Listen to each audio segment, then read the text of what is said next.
Oh boy, this video I'm about to drop is gonna get a lot of people, especially Christians, tomorrow really pissed off.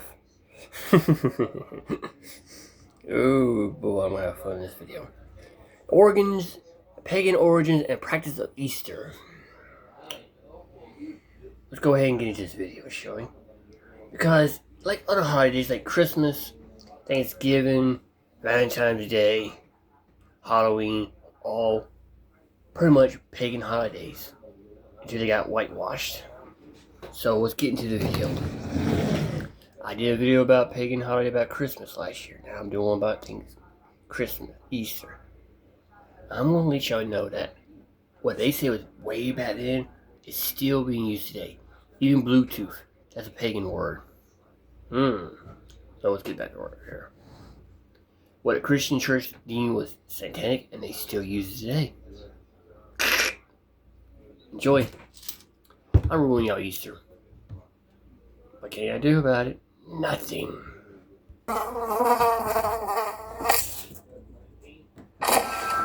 Easter, with its pastel hues, frosted confections, and jubilant celebrations of resurrection, seems like a season of pure joy. A time when eggs are dyed, baskets brim with sweets, and the world awakens in the soft light of spring. Yet beneath this cheerful facade lies a history far older, steeped in rites of fertility, renewal, and reverence for the forces of nature. Long before Easter's Christian significance, the season was marked by ancient celebrations tied to the rhythms of the earth. It was a time to honor the balance of light and dark, the rebirth of life after the long death of winter. From the hare, a symbol of fertility sacred to the goddess Aostra, to eggs representing creation itself, these practices carried meanings that whispered of a world where humanity's survival depended on the mercy of the natural world. How then did these primal, earthy traditions, celebrations of soil and seed, of life and death intertwined, become woven into the fabric of Christianity's holiest day? How did symbols of pagan fertility merge with the story of resurrection, creating the Easter we know today? The answer lies in a fascinating fusion of faiths, where the early church sought not to erase these ancient rites, but to transform them, baptizing their meanings into a new religious framework. The cheerful pastel masks a much darker truth. Easter's roots are tangled in the soil of forgotten rituals, where gods of nature ruled and the forces of life and death were ever present. This is a journey into the shadows of spring's most sacred traditions, an exploration of how ancient humanity sought to understand its place in a world of cyclical renewal. The pastel eggs and Easter lilies might bloom anew each year, but they carry the weight of older stories, where survival was sacred and the divine was found in the turning of the seasons.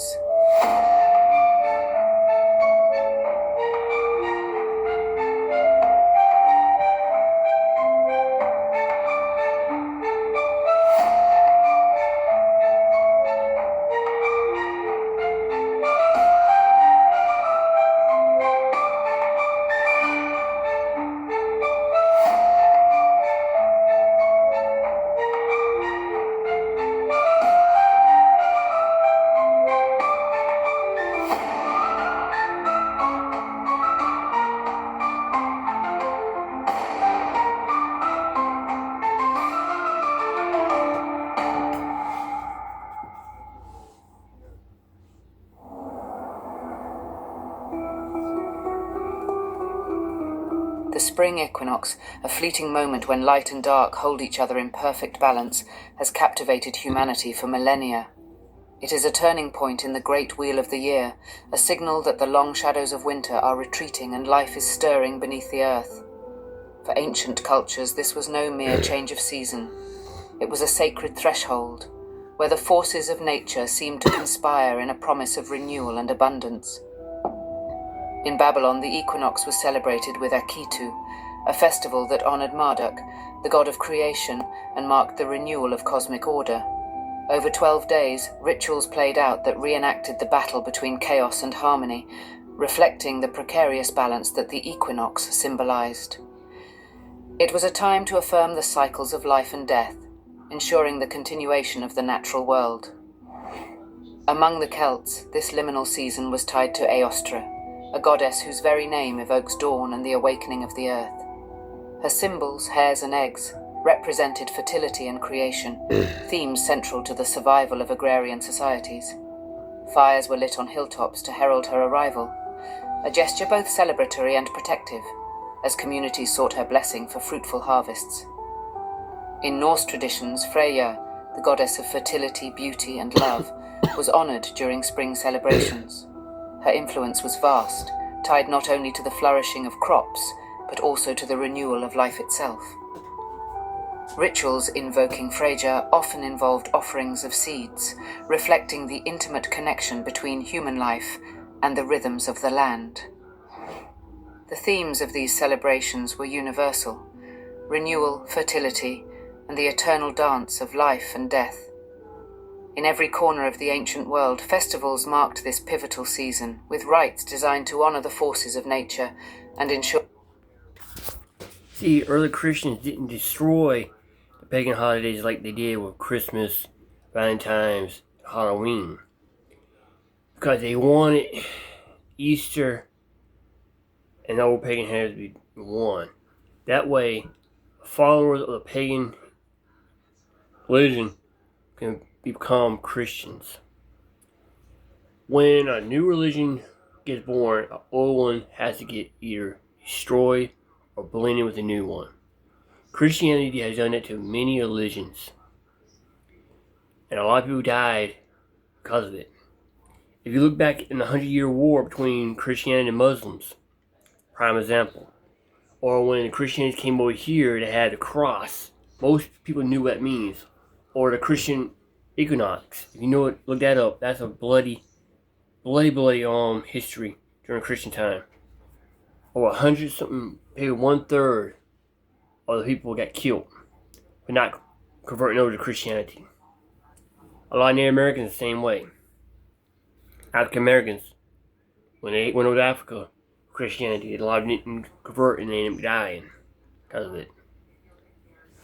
So, when an old religion is still around, a new one comes around, the first thing a new religion would do was to the old one was convert it into itself, meaning weave it into its own foundation.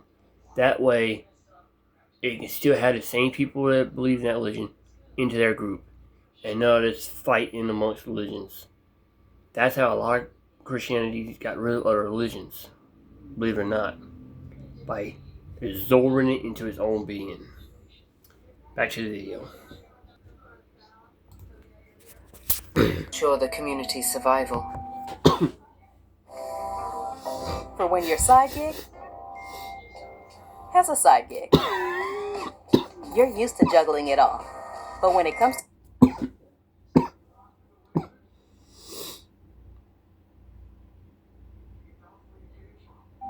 The equinox wasn't just a celebration, it was a sacred pact between humanity and the earth, a recognition of the fragile balance that sustained life.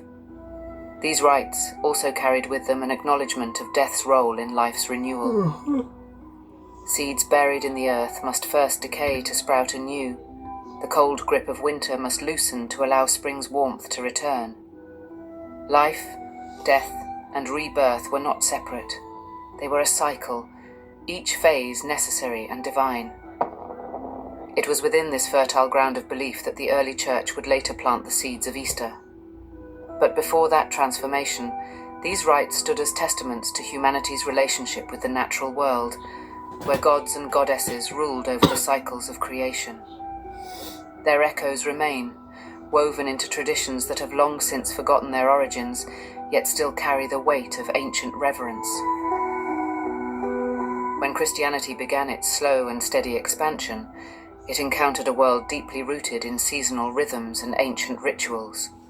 The Church, recognizing the power of these traditions, chose not to eradicate them outright, but to adapt them, weaving its own theology into the fabric of pagan belief systems.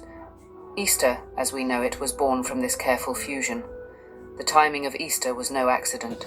The Church calculated its date to align with the spring equinox and the first full moon thereafter, mirroring the celestial markers that governed pagan festivals. This alignment ensured that Easter would resonate with the rhythms already etched into the lives of converts, making the new faith more accessible and familiar. Central to this strategy was the resurrection narrative, which echoed the cyclical themes of rebirth found in pagan mythology. Aostra, the Germanic goddess of spring, was already associated with life's renewal and the return of warmth and light. Her symbols, the hare and the egg, represented fertility and creation, themes that found a natural parallel in the Christian story of resurrection. By placing Christ's victory over death within the context of spring's awakening, the Church offered a seamless transition for those steeped in older traditions. Similarly, the Greek myth of Persephone lent itself to this synthesis. Persephone's descent into the underworld and her return to the surface mirrored the dying and rising cycles of nature, a theme deeply resonant with the Christian narrative of death and resurrection. In adapting these stories, the Church preserved their power while reinterpreting their meaning, transforming symbols of the earth's renewal into emblems of spiritual salvation. The fusion extended beyond theology to practice. Pagan rites celebrating the return of fertility, planting seeds, lighting fires, and offering gifts to deities were reframed as Christian rituals. The egg, once a symbol of creation in pagan cultures, became a representation of the empty tomb and Christ's resurrection. Processions honoring fertility gods evolved into Easter parades, and feasts marking the equinox became celebrations of the resurrection. This blending was not without tension. Early Christian leaders often debated the extent to which pagan practices could be incorporated without compromising the faith's purity. Yet pragmatism prevailed. The Church understood that to win converts, it had to speak the language of the people, a language deeply rooted in the cycles of nature and the gods who governed them. By absorbing these ancient rites into its own liturgical calendar, the Church not only ensured the survival of its faith, but also preserved the essence of the pagan traditions it sought to replace. Easter became a celebration that felt both ancient and new, a testament to the enduring power of humanity's connection to the natural world and the stories it inspires.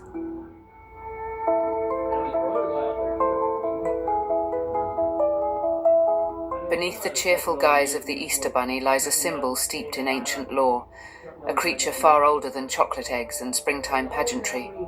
The hare, swift and elusive, held profound significance in pagan cultures, particularly those tied to the rhythms of the earth. It was not merely an animal, but a sacred emblem of fertility, rebirth, and the cyclical nature of life. The hare's sacred status is most famously linked to Aostra, the Germanic goddess of spring and fertility. Celebrated during the equinox, Aostra heralded the return of warmth and life to the land. Her companion, the hare, embodied the forces she governed: reproduction, abundance, and renewal. Unlike the domesticated rabbit, the wild hare was mysterious and untamed, its nocturnal habits and seasonal mating cycles aligning it with lunar rhythms and the mysteries of creation. Ancient peoples saw the hare as a creature of paradox. It was both prolific and elusive, a symbol of life's abundance but also of its fragility. Its ability to seemingly vanish into the earth and reappear as if reborn resonated with themes of death and renewal that were central to pagan spirituality. In Celtic mythology, hares were believed to carry messages from the other world, linking them not only to fertility but to the supernatural. The hare's connection to the moon further deepened its symbolic power. Lunar cycles governed planting and harvesting, tides and seasons, life and death. The hare, active at dusk and dawn, became a living representation of these transitions. In some pagan traditions, it was believed that the goddess herself transformed into a hare during the full moon, leaping across the night sky as a guardian of life's continuity. When Christianity spread through Europe, it encountered this deeply ingrained reverence for the hare. Rather than attempt to erase its symbolism, the Church allowed it to evolve, reshaping its meaning to align with Easter's narrative of resurrection and renewal. Over time, the hare transformed into the Easter Bunny, its pagan roots obscured but never entirely forgotten. The Easter Bunny's role in modern celebrations, delivering eggs, a potent symbol of creation, further reflects its ancient associations. This playful figure, now a delight for children, carries with it echoes of older, more sacred meanings. Though the hare has been tamed into a symbol of innocence, its deeper history whispers of life's profound mysteries. the delicate balance between fertility and survival, and the enduring cycles that bind humanity to the natural world. If the hare symbolizes the energy of creation, the egg is its vessel, holding the promise of life within a fragile shell. Across cultures and millennia, the egg has stood as a universal emblem of fertility, rebirth, and cosmic order, a perfect microcosm of the universe itself. In ancient Egypt, the egg was revered as a symbol of primordial creation. Myths spoke of a cosmic egg from which the sun god Ra emerged, bringing light and life to the world. This notion of the egg as the origin of all things was not unique to Egypt. The Persians celebrated the egg during their spring festival of Nowruz, exchanging decorated eggs as gifts to mark the renewal of life and the arrival of abundance.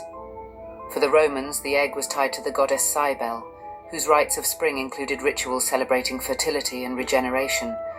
Cybele's festivals, filled with vibrant processions and offerings, often featured eggs as sacred objects, representing the continuity of life. The egg's unbroken form and its hidden potential made it a natural metaphor for the cycles of existence: birth, death, and rebirth. With the rise of Christianity, the egg took on new layers of meaning. The early church, drawing on these ancient associations, adopted the egg as a symbol of Christ's resurrection. Just as life emerges from within the egg, so too did Christ rise from the tomb, bringing the promise of salvation and renewal to his followers. The egg's dual nature, its hard shell concealing the fragile life within, mirrored the paradox of death and resurrection central to Christian belief. The practice of decorating eggs, a tradition now synonymous with Easter, also has its roots in pagan customs. In Eastern Europe, for example, the art of the Pysanky, the intricate decoration of eggs, dates back to pre-Christian times. These elaborately dyed and etched eggs were used in rituals to honor the gods of fertility and ensure the health of crops and livestock. Early Christians adopted this practice, infusing it with their own symbolism. Red eggs in particular became popular, representing the blood of Christ and the joy of resurrection. Eggs were also central to springtime feasts, bridging the sacred and the mundane. In medieval Europe, the Lenten fast prohibited the consumption of eggs, but they could be preserved and decorated for the Easter feast, where their return to the table symbolized the end of sacrifice and the renewal of abundance. Today, the Easter egg hunt continues this tradition, albeit in a playful guise. The act of searching for hidden eggs echoes older rituals of seeking fertility and renewal, a reminder, perhaps unconscious, of humanity's ancient connection to the Earth's rhythms. The egg, simple yet profound, has endured as a symbol across ages and cultures. Whether buried in myth or brightly painted for a child's delight, it carries with it the weight of millennia, a testament to life's continuity and the mysteries that surround its creation.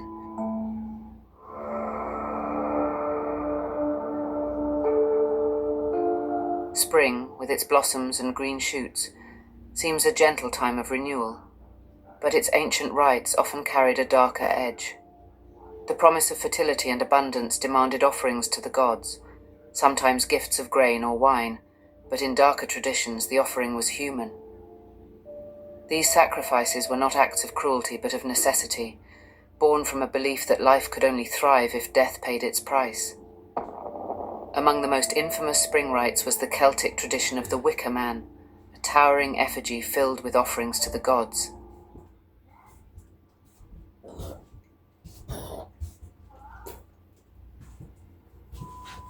Someone order a college degree program? There's a college in there? Hey, I just deliver life upgrades. Sign here. According to Roman accounts, human sacrifices were placed inside the Wicker Man, their deaths ensuring the renewal of the earth and the prosperity of the tribe. The act was both brutal and sacred, a ritual acknowledgement that life and death were inseparable, that one could not flourish without the other's surrender. This concept of sacrifice is deeply tied to the agricultural cycle. The seed, buried in the ground, must decay to bring forth new life. For ancient peoples, the earth itself seemed to demand a reflection of this process, a symbolic death to renew the land. These rites were acts of devotion and desperation, a pact between humanity and the unseen forces that governed existence. The Christian story of Christ's crucifixion and resurrection mirrors these themes of sacrificial death and renewal. Just as the Wicker Man's offerings were meant to bring life to the community, Christ's sacrifice is framed as an act of salvation, bringing spiritual life to all humanity. The cross, like the Wicker Man, became a symbol of death transformed into renewal, a bridge between suffering and redemption. This parallel is no coincidence. The early church, seeking to connect its theology with existing pagan beliefs, adopted the language and symbolism of these rites, reinterpreting them within a Christian framework. The dark ritual of the Wicker Man found new life in the story of the Passion, its themes of sacrifice and rebirth woven into the Easter narrative. Yet the echoes of these older rites remain. The haunting image of the Wicker Man burning in a field persists in popular culture, a reminder of humanity's ancient relationship with the cycles of life and death. Beneath the surface of Easter's joy lies a history steeped in the primal need to honor and appease the forces of nature, a tradition both beautiful and terrifying. The story of resurrection is not unique to Christianity. Across cultures, myths of death and return have sought to explain the cycles of nature, where life emerges anew from the decay of the past.